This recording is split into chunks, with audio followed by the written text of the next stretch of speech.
The agenda this morning is a presentation by the Minnesota Assistance Council for Veterans.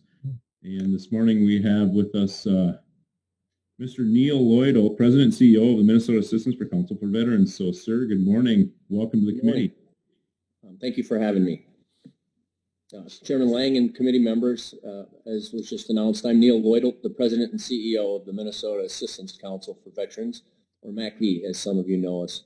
We're a 501c3 nonprofit operating throughout the state with the mission to end veteran homelessness in Minnesota.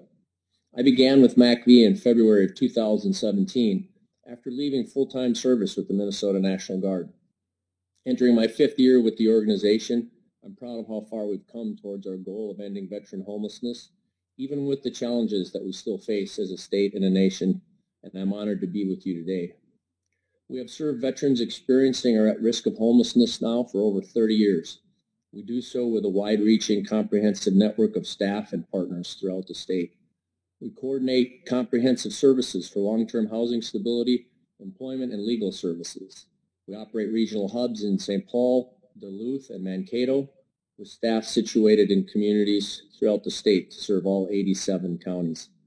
The key to success in all of our programs is a combination of intensive case management that each veteran receives, along with targeted financial assistance to achieve or maintain housing stability. Our team of 63 staff, over half of whom are veterans themselves, is talented, diverse, and committed to ending veteran homelessness. We operate 139 beds of transitional and permanent supportive housing units in Duluth, Hibbing, Mankato, St. Cloud, and throughout the Twin Cities metropolitan area, with additional units coming soon in North Minneapolis. This figure represents an increase of 18 housing units since I last testified to the committee in 2019. Strong partnerships with Housing First Minnesota and Lennar Builders directly resulted in these additional units. We learned in 2020, if it was not clear before, that we don't know what any given year holds. Even with a skilled team and extensive knowledge of systems and strategies, 2020 brought new challenges no one could have foreseen. We've also learned that we are an exceptionally resilient organization and continue to provide outstanding programs through the most challenging times. As part of our organization's strategic plan, we entered 2020 with a fully online data and case management tool and online communications platforms. This investment in technology and our organizational capacity in recent years, along with the implementation of safety protocols, allowed for continuity of service provisions when we suddenly entered the remote work model in 2020. With the onset of the pandemic, MACV benefited from greater flexibility and additional awards through our federal funding, especially for providing emergency shelter to veterans in hotels. To this end, we've developed relationships with hotels throughout the state, leading to the placement of 264 veterans experiencing homelessness into hotels, with an average stay of 46.7 days and nearly 100 positive housing outcomes.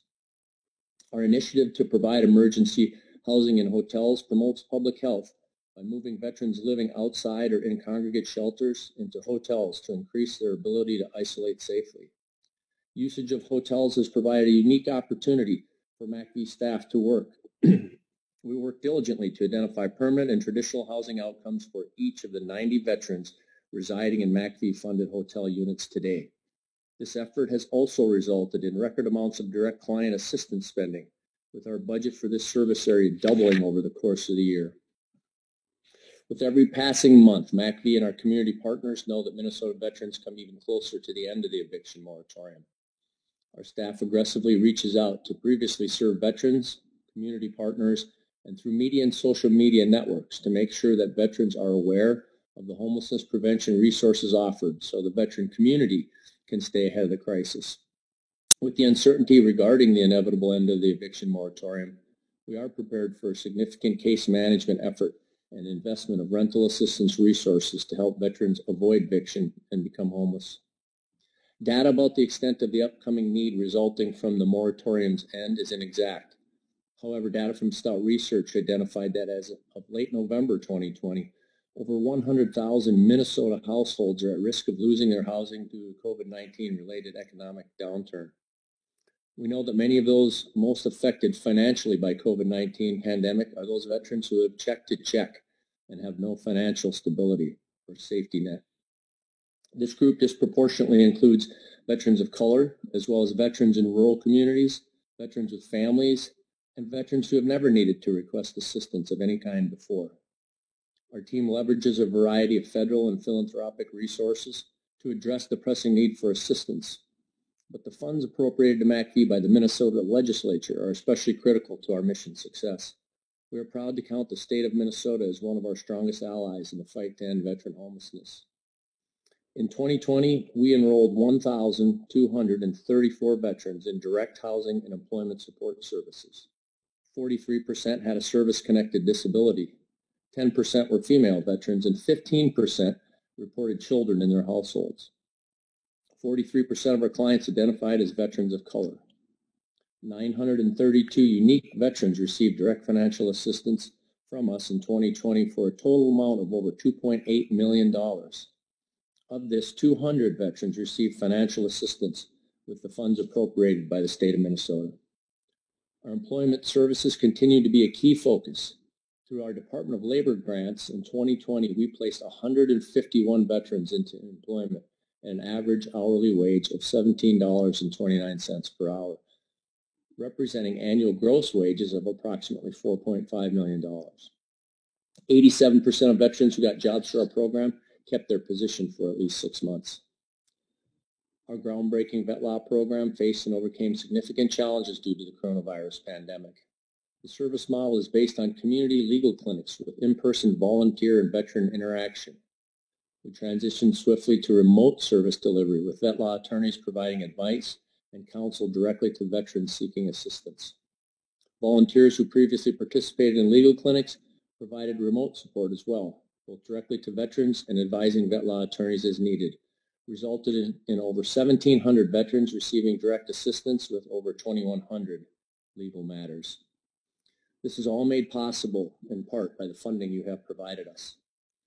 In the past year, we have strategically grown our service provision capacity in various areas, including direct street outreach to unsheltered veterans, landlord navigation and engagement to find housing options for homeless veterans with barriers to securing a rental lease, healthcare navigation to ensure that veterans have access to physical, mental, and chemical health resources that they need to succeed, expansion of our Justice Involved Veteran Initiative, which engages with veterans pre-release from correctional institutions and with homeless veterans with the most serious criminal barriers to housing. These strategic initiatives will continue into 2021 and beyond as we adjust MACV's resources to the community we serve. When I spoke to you in 2019, I shared my optimism that we would achieve a functional end to veteran homelessness in Minnesota in the next 2 years. In the 5 months prior to March of 2020, an average of 57.6 homeless veterans were housed per month in Minnesota. Since then, we have seen the placement rate cut in half, with the most recent 6-month average shown as just 28 placements per month. The overall number of veterans experiencing homelessness in Minnesota, however, has remained relatively flat, increasing from 295 at the beginning of 2020 to 308 today. We also have key successes to celebrate, though. In 2019, we reached our goal of functionally ending veteran homelessness in the 20 counties of the Southeast Minnesota Homeless Continuum of Care. On Veterans Day 2020, Governor Wolz, along with Commissioners Larry Herkey and Jennifer Ho, announced that the 5-county suburban metro continuum of care had achieved the same goal, which brings 6 of Minnesota's 10 regions as functionally ending veteran homelessness in their communities. MACV, along with Commissioner Herkey, believes that we will see the number of continuums of care which have declared a functional end of veteran homelessness increase from 6 to 8 in the next year, with the central Minnesota and St. Louis counties next to achieve this benchmark. So what else does 2021 hold? We will continue to move veterans out of emergency housing and hotels to longer-term and stable housing situations. We will respond to the needs of Minnesota veterans at risk of eviction as we recover from the COVID-19 pandemic. We will continue to strategically expand into critical service areas for veterans who are unsheltered, living outside of large population centers, or hesitant to engage with services because they see themselves as different from mainstream veteran population. Simply, we will continue to adapt to the evolving needs of those we serve. Speaking plainly, we support inclusion of rental assistance and wraparound service vouchers to be included in the state budget for the next biennium out of recognition of these vouchers as critical tools in the push to end veteran homelessness in Minnesota. These vouchers focus on veterans ineligible for HUD-VASH housing vouchers and target geographic areas where Minnesotans on the Homeless Veteran Registry want to live. They are especially impactful for the nearly 1/3 of all veterans on the registry who are not eligible for VA benefits, as well as veterans who are eligible but residing in geographical areas without available vouchers or which have considerable housing waiting lists. We could not do this critical work without the support of our state partners, MDVA, Minnesota Housing, DEED, DHS, and you. Thank you for your past support and consideration of future partnership with us in achieving our mission to end veteran homelessness in Minnesota. Thank you, Mr. Chairman. Thank you, Mr. Lloyd.